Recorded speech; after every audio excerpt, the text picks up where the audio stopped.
Look at the chart in front of you. Don't fixate on the numbers. Don't squint at the price tape.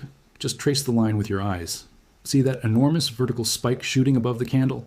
That isn't a harmless freak of data. That's a violent event.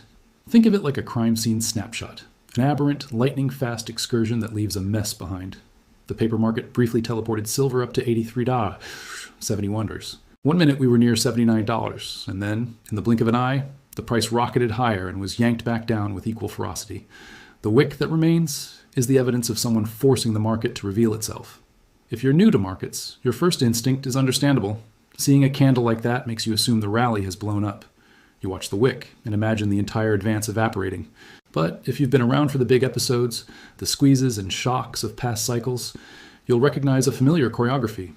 This was not a spontaneous top driven by broad fundamentals. It was a targeted liquidity raid, a stop-clearing maneuver designed to hunt the traders who chased the breakout on thin volume. The spike to $83 and the subsequent plunge to $74.47 are classic stop hunt mechanics dressed in holiday light. Here's the usual script. Thin market, wide gaps, hungry algorithms. Exchange order books look pale and empty during low liquidity windows. Big players sense an opening and let the price run just enough to draw in retail chasers. Momentum traders and late buyers pile in, often using heavy leverage. They place stop losses clustered under obvious support levels. When the conditions are ripe, a large sell order or a coordinated sell avalanche detonates those stops. The price collapses, forced liquidations cascade, and the initial sellers, the ones who engineered the drop, quietly buy back at lower prices. Rinse, repeat. The $9 intraday swing you witnessed is textbook execution, not an accident. We will dissect that entire oscillation step by step. We'll examine the daily candlestick that's emerging, a small real body with a very long upper wick, and explain why, despite the visceral fear it induces, this kind of violent move can actually be healthy for the longer-term trend. Most important, we'll clarify why the physical market rarely mirrors the full $10 swing shown on the futures tape. Paper markets can be whipped like a flag in a hurricane. Physical markets move slower and behave differently. The paper price flashed a headline, but the street-level reality often looks much calmer. First, who bought at $83? Not the strategic allocators, not the industrial buyers. The smart money accumulates over years at much lower prices, at $30, $40, $50, not at a late-stage impulse during a holiday vacuum. The buyers at $83 were momentum chasers, often leveraged, chasing the gap because they wanted the quick win. They were the ones using 10x and more, and they typically set stop losses only a few dollars under the breakout level. Those stops are coordinates on the map. Someone with enough capital and the will to move markets saw those coordinates and executed. Most retail stops were clustered around $75. When the engineered sell pressure hit, it swept price from $79 to $78, and then into the $75 zone, triggering an avalanche of stop-loss orders. A cascade of automatic sells activated in microseconds. The market's plumbing could not absorb that shock, so the price skidded to $74.47. Who was waiting at the bottom? Often, the originators of the sell, the same players who engineered the spike, who then bought back contracts at a discount. That is the merciless logic of liquidity extraction. Sell high, force the weak hands to sell low, buy cheap, repeat. On the chart, that action leaves a dramatic upper wick. A shooting star, long wick, small body, signals rejection. Buyers pushed the price higher, but were met with a wall of selling that shoved it back down. For many technical traders, a shooting star reads as a reversal. The market tried to fly and got smacked. Expect a pause, consolidation, or sideways chop for a while. The immediate consequence is often a period between roughly $75 and $80 where price oscillates while the market digests what just happened. But context is everything. If you wipe out the intraday spike and look at where the close sits relative to Friday's finish, the picture changes. We closed Friday around $71, $91, and after today's swing, we are trading near $78.36. Despite the headline drama, the net move from last week is still a large green day, roughly a 10% gain. If you ignore the tape's upper shadow, the breakout remains valid. The easy money run may be over. We enter a more volatile phase, yes, but the underlying trend remains upward if the key support holds. Pull gold into the frame. Gold barely reacted, trading near $4 with only minor movement. That relative stability matters. If the monetary complex were shattered, gold would have crashed too. The fact that gold held firm suggests the fundamental drivers, monetary premium, real money demand, are intact. Silver behaves like a high beta sibling. It overshoots on the way up and on the way down. That extra whipsaw is the price of higher upside potential. The physical market's composure, anchored by gold, provides a safety net under the silver story, even when futures whip around. This divergence between paper and physical is the central story. When futures flash between $83 and $74 in minutes, coin shops and bullion dealers rarely mirror every tick. On the day of the spike, many dealers held premiums steady or even increased them. Why? Because they know the paper price can revert rapidly and they won't bleed inventory value chasing a volatile spot. Physical buyers who hold were largely unfazed. Their ounce is still an ounce, while leveraged paper traders were the ones who suffered forced exits. That tiny window where spot brushed $74 was probably chaotic. Websites lagged, inventory messages said sold out, and fills were messy. For the savvy physical buyer, those brief dips are often impossible to access cleanly. Instead, physical stackers who maintained steady accumulation strategies won the psychological game. They observed the volatility and held their positions. The lesson is stark. Physical ownership avoids margin-induced liquidation. Your metal doesn't vanish because some algorithm screws the futures price. Industry buyers deserve special mention. Procurement teams for solar and electronics don't buy on headlines. They buy based on need and budgets. A sudden dip to $74 is a procurement opportunity. Corporations with hedging desks and long-term requirements could and did use the temporary dislocation to lock in forward purchases. That institutional industrial demand can soak up a lot of forced paper selling and thereby create the bounce back towards $78.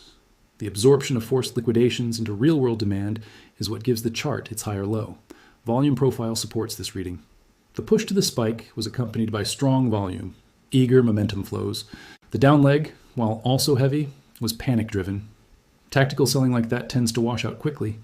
Structural buyers, industry, long-term allocators, and physical collectors are more persistent. Short, violent selling cleans house. Long, patient buying builds foundations. Structural buying endures. Tactical panic fades. Here's the uncomfortable truth. Volatility is a tax on leverage. If a single $9 intraday swing made you nauseous, you were likely using too much margin. Futures, options, and margin amplify both profits and losses. Ghost weeks, holiday-thinned liquidity periods, are nightmare conditions for leveraged participants. Physical holders paid no such price. They experienced noise, not destruction. The practical implication? If you want the upside of silver without the stomach-churning intraday whip, prefer ownership over leverage or size positions so that a $5, $10 move doesn't force an exit. Algorithmic behavior matters next. Many trading algos and managed futures systems incorporate volatility filters. When daily realized ranges expand significantly, risk models adjust by reducing position sizes or pausing new buys. Expect algorithmic buying to be restrained over the next 48 hours. That will produce chop, small bounces, and small dips, an annoyingly sideways market engineered by machines reacting to spikes in risk metrics. Humans should anticipate that noise and avoid overtrading into algorithm-induced whipsaws. Key technical levels to watch are simple. $75 has now become a reference line. We bounced near $74, 47 today, which validates a $75 floor for now. As long as the market holds above that level, the breakout framework stays alive. If $75 breaks decisively, reassess with appropriate conservatism. A clear drop below $70 would alter the narrative materially. Right now, trading near $78. 36 bulls have a slim margin to preserve the monthly and yearly close story, and that calendar math matters to big allocators. Think like a pension fund manager for a moment. A person allocating billions doesn't obsess over a single daily wick. Monthly and quarterly cadence matters for institutional flows. A raid that creates a $5 discount on a billion-dollar purchase is an invitation, not a deal breaker. That $78 entry after an engineered wash is more appealing to long-term allocators than an $83 price bought by momentum chasers. The stop hunt can be the very mechanism that clears the runway for heavy jets, the large institutional allocations, to land when liquidity returns. Psychology of the wick also matters. The spike creates a cohort of bag holders, traders who bought into the top and now sit with break-even pain. They will likely sell into strength to escape losses when price revisits that area, creating a near-term supply overhang around $83. Neutralizing that overhang takes time and incremental accumulation. Once those sellers are exhausted and margin structures are recalibrated, the path upward becomes less contested. Market structure improves when weak hands are culled and only committed capital remains. We must consider minor behavior too. Volatility and perceived manipulation can change producer decisions. If mining companies withhold forward sales or delay hedging because the market feels like a casino, available physical supply tightens. That dynamic compels a divergence between paper liquidity and physical scarcity. The banks can smash paper prices in the short run, but if miners and industrials refuse to deliver forward supply, the real-world shortage intensifies. That interplay between upstream supply behavior and paper markets amplifies eventual rallies. Inventory flows will be the next crucial data point. In manipulated stop hunt events, it's not unusual to see physical inventory leave dealer vaults even as the spot contract dips. If coin and bar outflows accelerate during a paper sell, that's a bullish divergence. It says the paper price was lying. Real metal moved into end users' hands or into private vaults. That inventory depletion tightens fundamentals and sets the stage for the next upward thrust once the algos stop fretting and the institutional bids return. Macro tail risks are a persistent backdrop. Geopolitical tensions, currency stress, and systemic banking concerns all act as structural supports for precious metals. When global risk indicators spike, safe haven bids strengthen. Holding physical metal during thin holiday windows can be rational insurance. If a systemic shock were to unfold, unencumbered metal in a vault has very different counterparty exposure than a futures contract or a margin derivative. That insurance value underpins the narrative that today's violent wick, while scary, did not erase the macro drivers. Practical takeaways. A checklist for the immediate horizon. 1. Audit your leverage. If today's action felt catastrophic, downsize margin or move capital into fully paid physical or equities with real metal exposure. 2. Watch $75 as your line in the sand. As long as that level holds, the breakout thesis remains plausible. 3. Don't overtrade during the chop.